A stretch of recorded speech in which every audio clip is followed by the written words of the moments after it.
Belə vurulduğum ey gül bağcalar, gül bağlar. Xəzəlar bey sara, lığdın ey gəldim, canan ey gəldim ki, soramaya gəldim ki.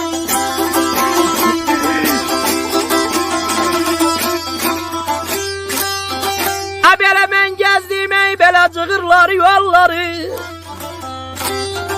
Başdan başana ay qara, lığdın ey gəldim ki, canana gəldim ki, ay qadan alım. Yaşa qardaş, yaşa.